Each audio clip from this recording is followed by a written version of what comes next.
So hey guys, how you doing?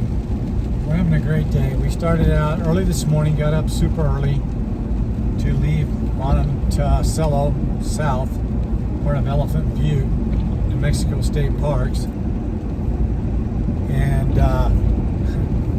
decided to go up to Heron. We left early so we could not get in line because we really want to do a flush on our tanks. That all went well.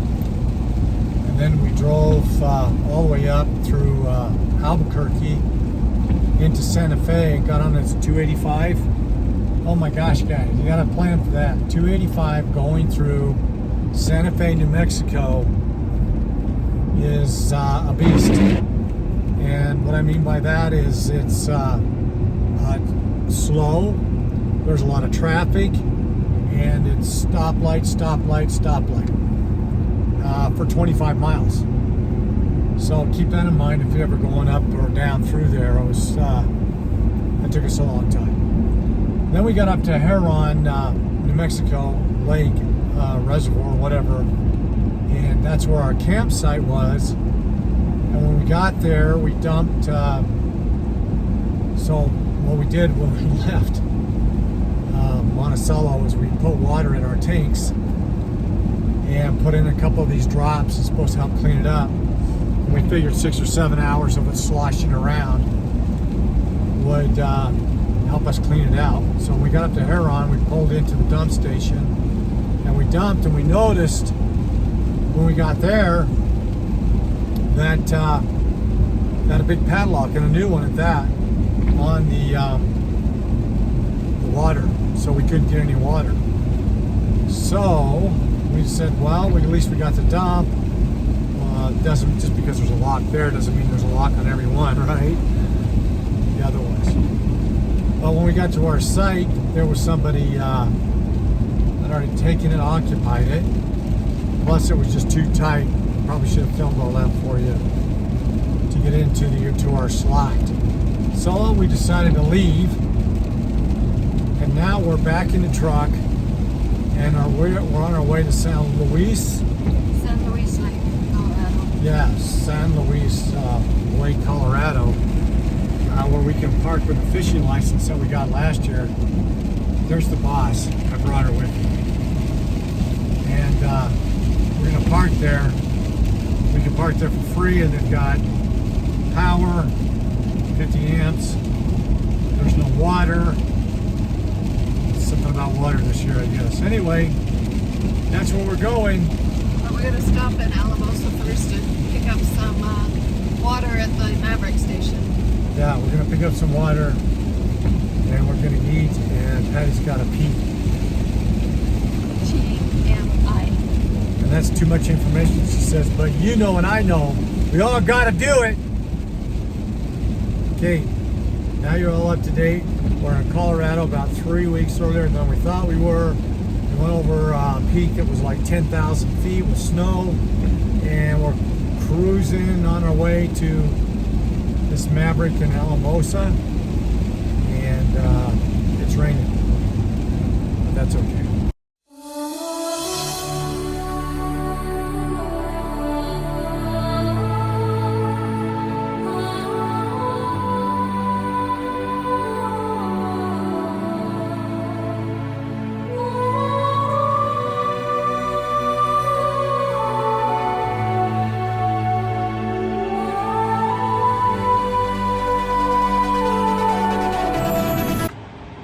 Okay guys, back at Maverick again.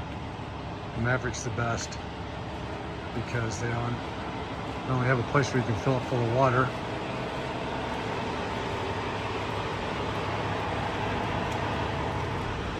Which I'm doing right now. It's kind of slow though, not a lot of pressure. Filling up the back. See that tank right there filling full of water. But if you come around here, past this other truck, over here on the back. Not the Bud Light, stop it. Does anybody drink that crap anymore? Where is it? Yeah, right here. On this side, you could pull through, fuel up your vehicle, By the way, it's cheap here, or cheaper. Here's the dump station.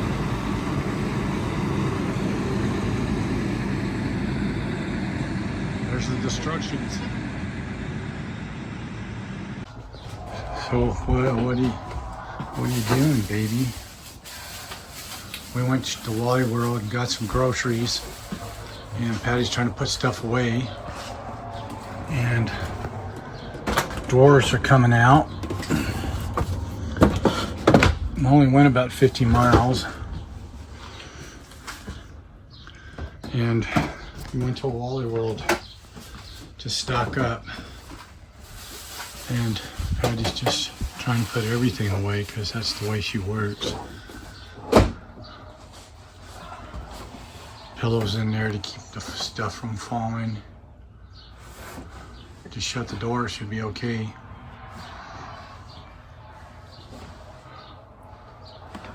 See, that's why you could have extra pillows.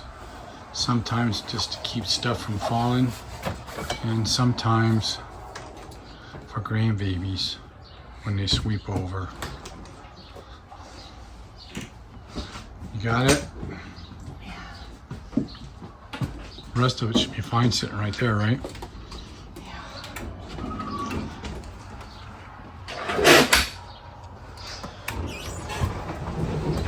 It's coming back in.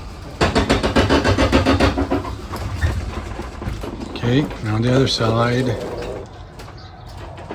She puts pillows between stuff when they, to keep them from falling, going open, over, or shut.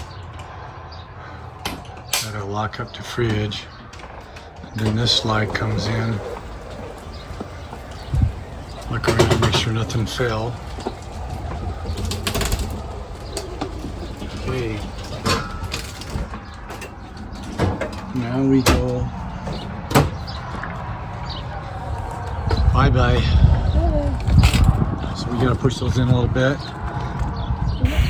Okay guys, back on the road with through a little bit of rain, which is okay. It's to be expected. Very nice drive up through the various valleys up into Colorado. We did call the ranger station. This is where we thought we were going to be, Heron Lake State Park in New Mexico.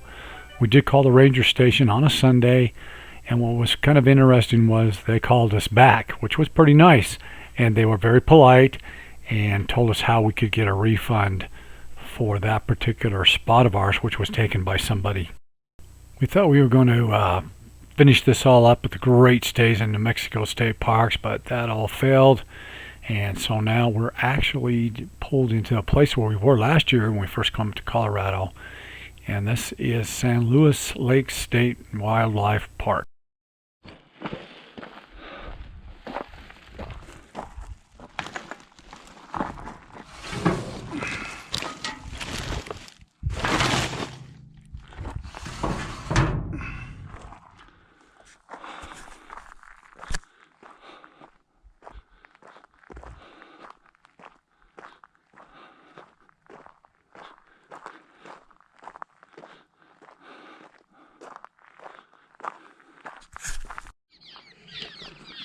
Okay guys, this is where you check in, and these birds have built their nests up in here.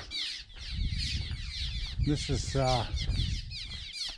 where you first come in, and you can tell it used to be quite the place until, well, as government often does, start to neglect things.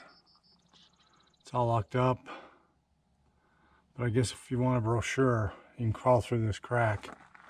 Just kidding. All persons 16 years of age and older are required to have a valid Colorado fishing license. More rules for San Luis Lake State Wildlife Area.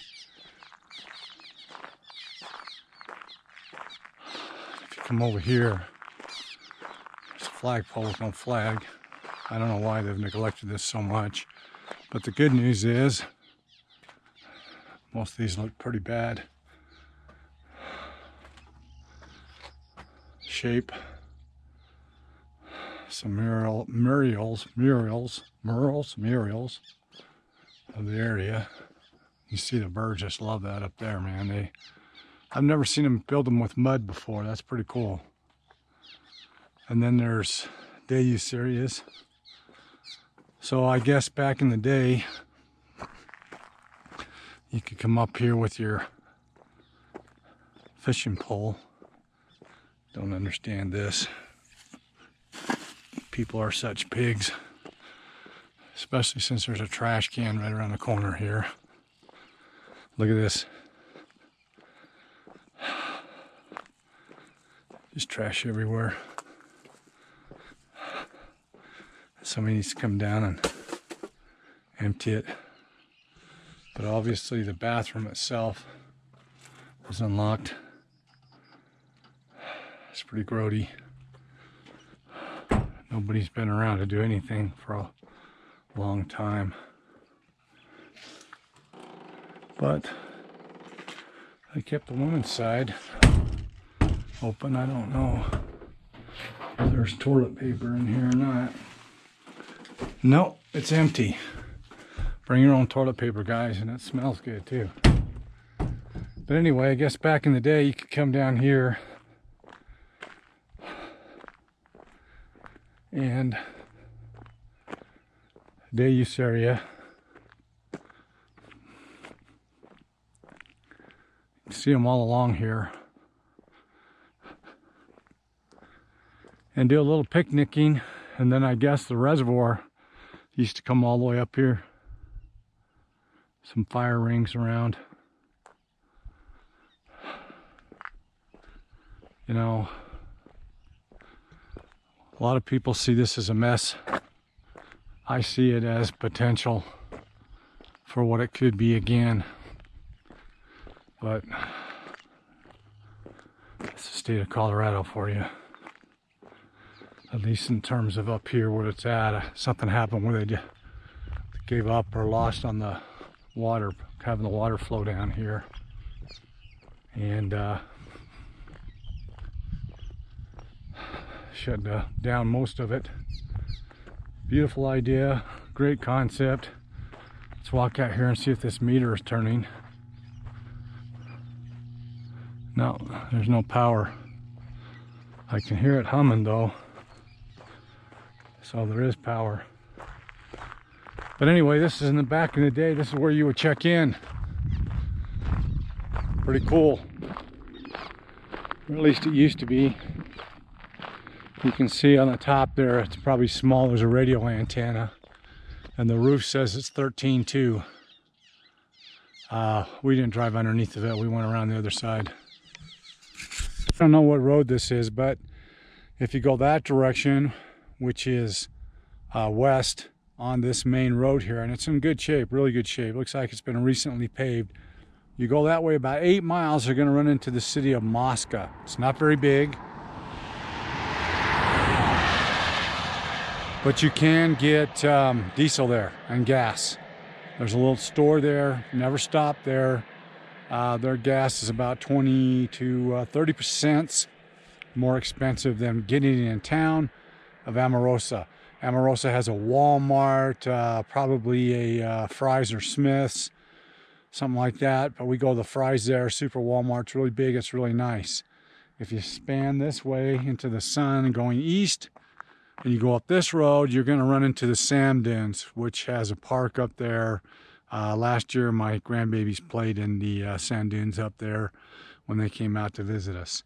You turn left if you're coming from the west, and this is going to take you into San Luis Lake State Wildlife Area, and Mosca Camp is where we're at. Up here, there is, as I probably said on other parts of this vlog, electricity. We are currently hooked up to 50 amps for free. I say free, but you got to have a fishing license. But there are many other places that you can stay in Colorado with said fishing license.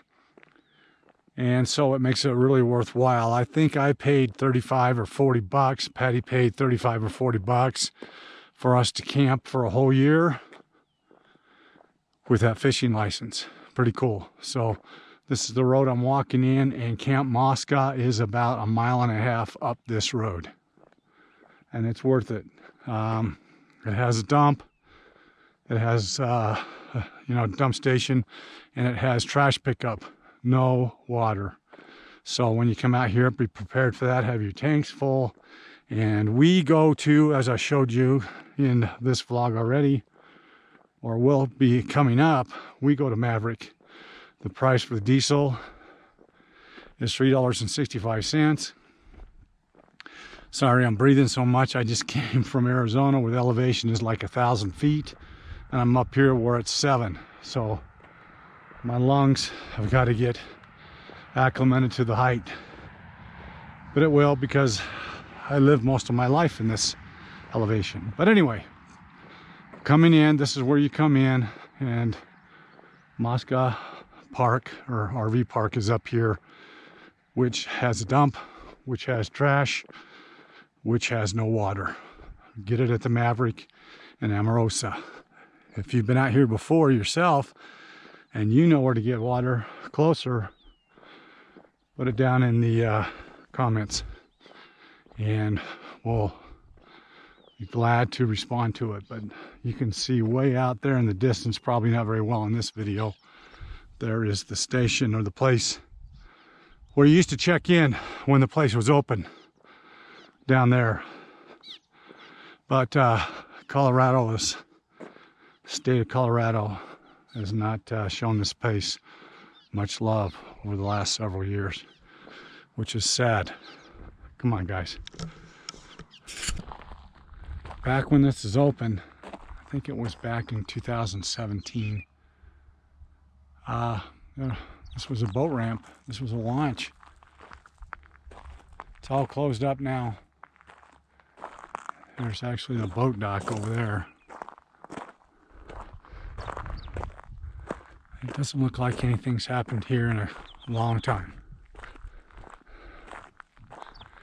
And you got this chain locking it off. Big old bucket with concrete in it.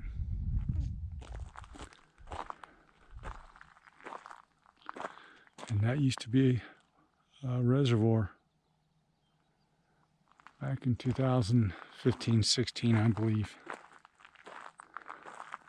Still a really neat area. You can see over there in the difference, a little distance of covering over picnic tables. Evidently you can come out here and day use, clean your fish, have a little fish fry. Come on, Colorado. Okay guys, I sped this up, but just wanted to show you around the camp. There is numerous sites here. I would say there's probably more than 60, and probably almost, at least in the times that we've been here, every one of them has electrical hookups. There's no water at any of these sites. There's no dump at any of these sites, but they do have electrical hookups, and they are 50 amp, 20 amp, and 30 amp, and there's vault toilets. You can see those. And that big building back there on the left, that used to be like a maintenance facility, so they got a ton of money into this place. But again, there's no water. It's a great place to spend a couple of weeks if you have a Colorado fishing license. It's a great place to stop over if it's cold, or if it's a little too hot and you need some extra power. But we use it when we're coming up into Colorado. We did last year. We did it again this year because of what happened at Heron Lake in New Mexico. And my guess is we'll probably use it again next year, or on the way out of Colorado back down south when it gets way too cold up here.